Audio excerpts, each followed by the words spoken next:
कोई भी पीड़ित इंसाफ की गुहार लगाने सबसे पहले जिसका दरवाजा खटखटाता है, वो दरवाजा किसी हाई कोर्ट या सुप्रीम कोर्ट का नहीं, बल्कि किसी पुलिस चौकी या थाने का होता है। पुलिस वो न्यायालय है जिस पर इंसाफ की गुहार लगाने वाला पीड़ित सबसे पहले भरोसा करता है। वो भरोसा करता है कि यहां उसे न्याय मिलेगा।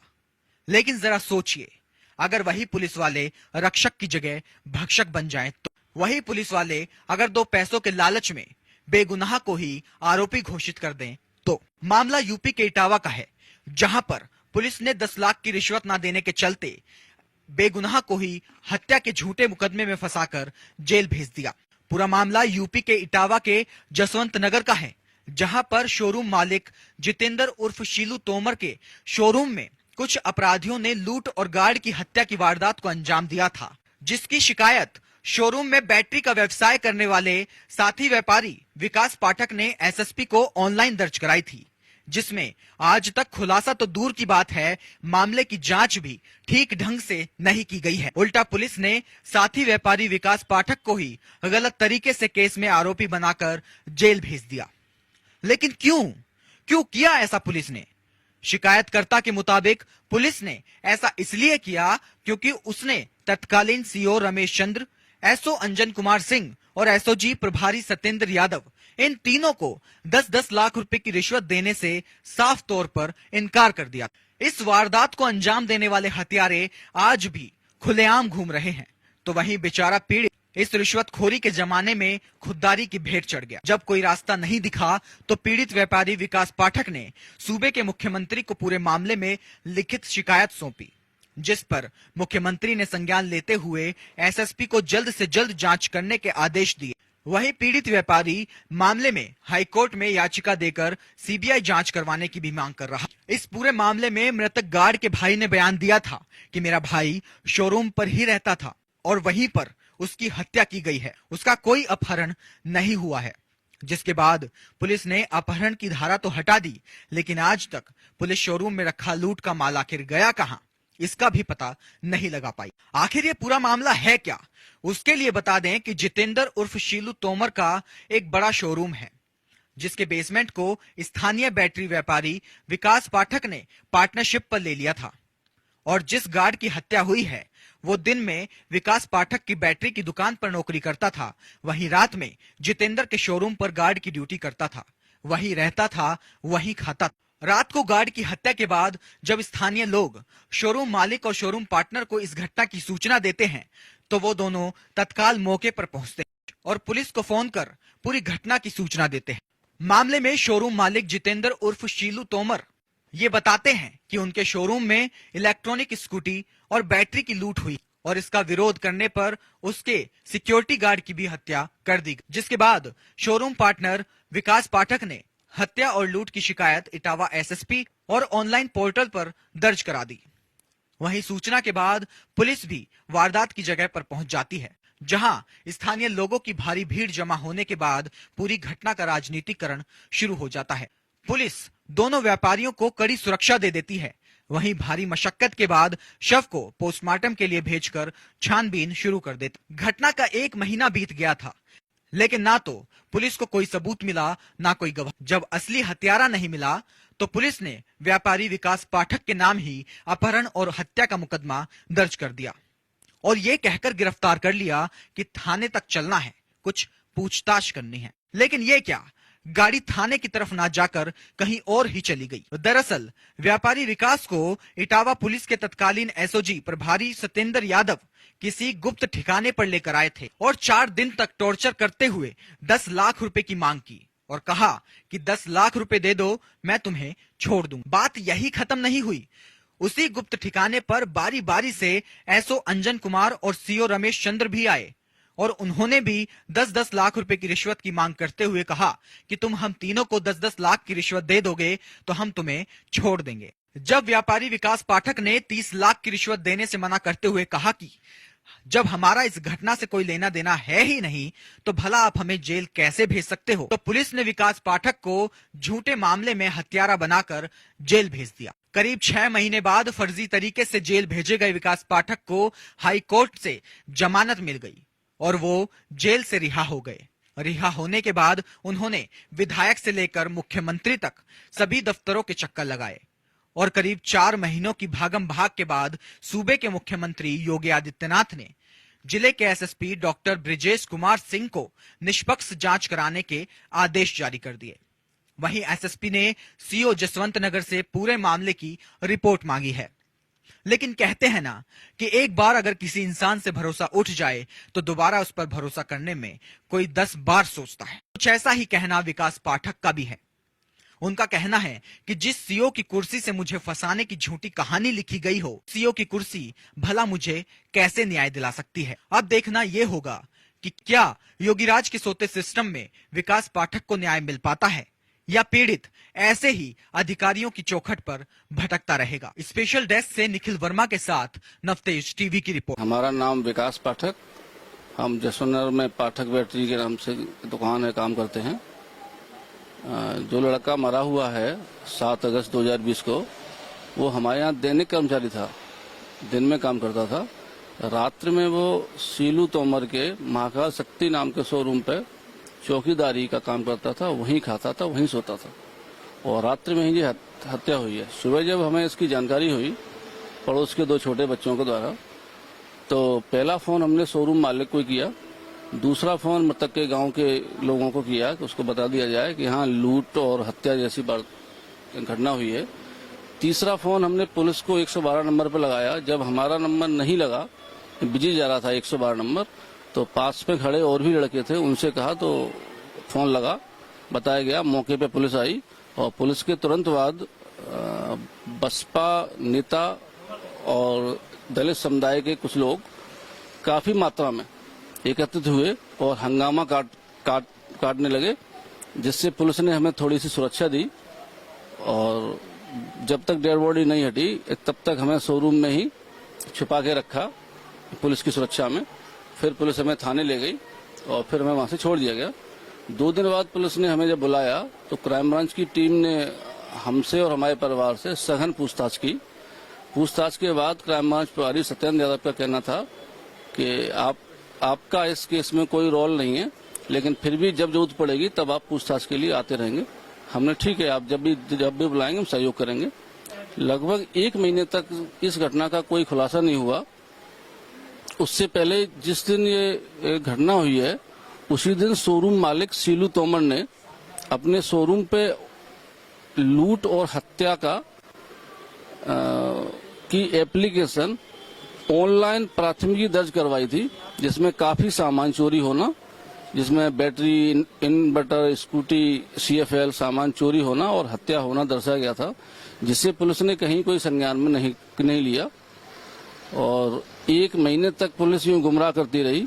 जब भी उससे पूछा गया कि खुलासा क्यों नहीं हो पा रहा, तो उनका कहना था कि 2 लोग हमने पकड़ लिए हैं, एक आदमी और रह गया है, वो तीनों आते ही खुलासा करते हैं।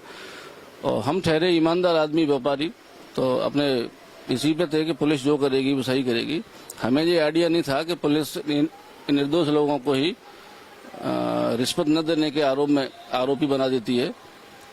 फिर जब हमें क्राइम ब्रांच प्रभारी ने 8 सितंबर को पकड़ा है हमारे शोरूम के बाहर से, ये कह के कि चलो थाने चलते हैं, तो ये हमें थाने न ले जाके अपने गुप्त स्थान पर ले गए, जहाँ 3 दिन तक इन्हें रखा। चौथे दिन हमसे इनने बारी बारी, जिसमें CO रमेश चंद और थाना इंस्पेक्टर अंजन कुमार ने 10-10 लाख रुपए की मांग की कि अगर आप 10-10 लाख रुपए दें तो आपको इसमें से निकाल दें। चौथे दिन क्राइम ब्रांच प्रभारी ने SSP आवास में बने क्राइम ब्रांच की ऑफिस में हमसे पुनः मांग की कि आप अगर 10-10 लाख रुपए तीनों अधिकारियों को दें तो इस केस से आपको निकाल देंगे, अन्यथा आपको जेल जाना पड़ेगा। तो हम अपने आप में भरोसेमंद ये थे कि जब हम इस घटना में सम्मिलित ही नहीं है, हमारा कोई रोल ही नहीं है, तो हम आरोपी कैसे हो सकते हैं। लेकिन उनने अपनी मनगढ़ंत कहानी बनाकर लूट व हत्या के ध्यान में न रखते हुए मुझे ही आरोपी बनाकर 12 सितंबर को जेल भेज दिया। उसके बाद माननीय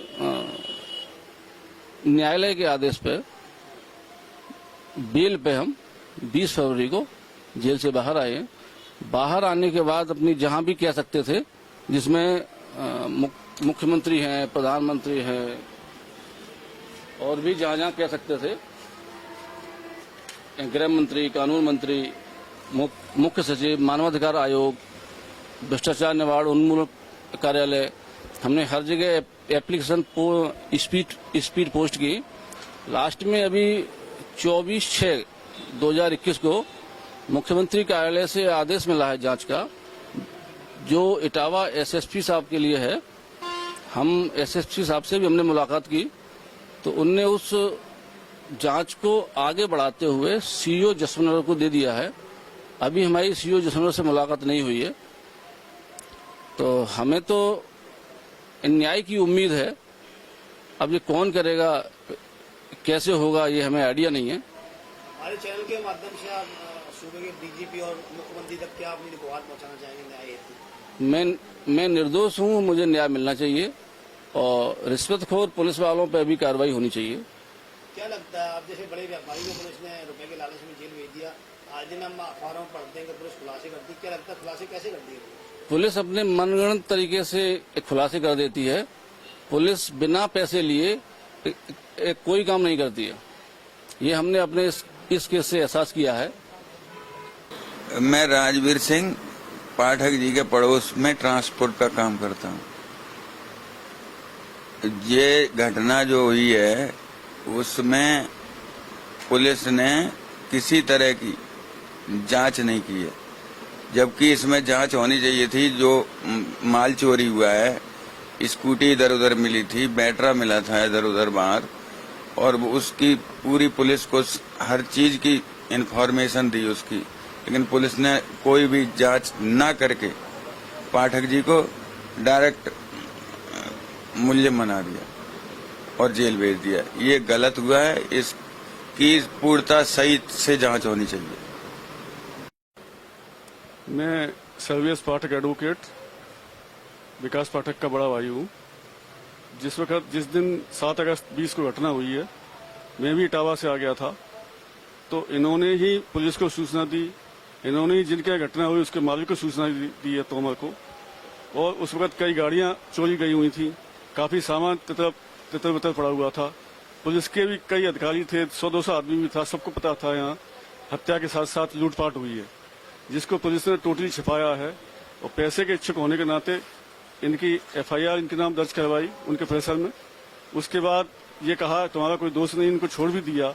और महीनों जो अपनी दुकान में बैठे, जब बुलाया तो जांच में भी गए, सहयोग किया, हम भी गए, लेकिन जानबूझ के पैसे चक्कर में इनको फंसा दिया। एक्चुअली शुरुआत इसकी पुलिस ने दिखाया, वादी ने दिखाया है कि इनका अपहरण किया गया घर से, जबकि पुलिस ने दिखाया कि अपहरण इनका हुआ ही नहीं। माने भी कहा है, जो वादी की गवाही है, कि ये इनका अपहरण नहीं हुआ, जो दुकान पे थे। ये एक्चुअली जहाँ घटना हुई है, ये विकास पाठक की दुकान नहीं है, सीलू तोमर की दुकान है। वहीं वो सोता था, खाता था और रात में नौकरी करता था अपनी। वहीं मर्डर हुआ। उन्हें एफआईआर भी की है उसी दिन, सेम डे, ऑनलाइन एफआईआर। उसका पुलिस ने कहीं कोई हवाला नहीं दिया, न कहीं दर्शाया है। तो पैसे के चक्कर में सोचा ये बड़ी पार्टी है, इनको फंसाओ। लेकिन इस मामले में हम पीछे नहीं हटेंगे। जरूरत पड़ी तो मुख्यमंत्री के पास भी गए हैं, सुप्रीम कोर्ट भी जाएंगे, और जहां आवश्यकता पड़े वहां तक जाएंगे। हम इसका पर्दाफाश करा के ही छोड़ेंगे। मेरा नाम नागेंद्रनाथ चतुर्वेदी है। मैं कोठी केस जसवंतनगर का रहने वाला हूँ। यहाँ पे पाठक जी के यहाँ जो बगल में शॉप पर जो लूट की घटना हुई है और लूट के बाद मर्डर हुआ है, जिसमें पाठक जी को निर्दोष फंसाया गया है। और मृतक का जो मोबाइल है, आज तक उसकी कोई ईएमआई नंबर की जांच नहीं की गई, न आज तक उस मोबाइल को ट्रेस आउट किया गया। पाठक जी को निर्दोष जेल भेजा गया है। इसकी निष्पक्ष जांच की जाए और पाठक जी को न्याय मिले। नाम टिंकू शर्मा है और मैं पाठक जी की दुकान पे 8-9 वर्षों से काम कर रहा हूँ। और ये जो लड़का मरा है, ये भी करीब 4 साल से काम कर रहा था, तो बीच बीच में आ जाता था। दरअसल मैं भी उस समय आ गया था जब ये पता चला कि उसका किसी ने हत्या कर दी है। पास की बिल्डिंग में महाकाल सोलर पैनल के नाम से दुकान है, वहां पर वो सोया करता था, उसके घर से लड़ाई झगड़ा हो जाता था। तो उस समय मैं भी पहुंचा तो मैंने देखा जाके, तो जब वो नहीं आया तो शटर बजा के देखा तो उसको खुला पड़ा था शटर। तो सब लोग ने फोन करना शुरू किया। पाठक जी भी वहीं पे मौजूद आ गए थे, उन्होंने भी मेरे को वहीं पे खड़े हुए थे, उन्होंने भी फोन किया और मुझको भी बोला कि फोन लगाओ जल्दी से पुलिस को। तो वो भी प्रयास कर रहे थे, किसी का फोन नहीं लग रहा था, तो मैंने भी प्रयास किया। तो 2-3 बार लगाने के बाद मेरा फोन लग गया। तो उसके बाद मैंने पुलिस को सूचना दी, बताया कि पाठक बैटरी के पास में ही शोरूम है, वहां पर एक हत्या हो गई है और उसमें लूटपाट भी हुई है, काफी सामान चोरी हो गया है। स्कूटी थी, स्कूटी चोरी हो गई है। तो वहां से फिर एक एम्बुलेंस भी आई है कि कहीं वो जिंदा है या नहीं है। एम्बुलेंस आने के बाद पुलिस भी आई है। पुलिस आने के बाद जो है काफी सारे भीड़ शुरू हो गई, अधिकारी आना शुरू हो गए। ये सारा मामला है, उनको झूठा फंसाया गया है, कोई जांच नहीं की गई।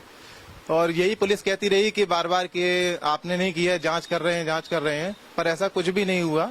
आखिर में उन्हीं को जेल भेज दिया गया, कह दिया गया कि आरोपी आप ही हैं। लूट का सामान कहाँ गया, मिला नहीं मिला? लूट का सामान एक स्कूटी अगले दिन बरामद की गई थी, जो नहर के पास डली हुई मिली, पुलिस को मिली है। उसके 3-4 दिन बाद बैटरी एक डली हुई मिली है कुछ दूरी पर। लेकिन ये सारी चीजें पुलिस ने कुछ भी खुलासा नहीं किया। उन्होंने फोटो खींचे और देखा, उसके बाद कुछ भी नहीं किया और सारा इल्जाम जो है पाठक जी पे ही लगा दिया। पाठक जी को जल्दी जेल भेज दिया, क्या जी उसकी मंशा रही? जी पैसे के लिए की मंशा रही है, पैसा नहीं मिला उनको, इसीलिए उन्होंने भेज दिया जेल। देश और दुनिया की हर बड़ी खबर के लिए सब्सक्राइब करें नवतेज टीवी और पल पल के अपडेट्स के लिए बेल आइकन को दबाना ना भूलें, क्योंकि आपकी खबरों का भरोसेमंद साथी है नवतेज टीवी।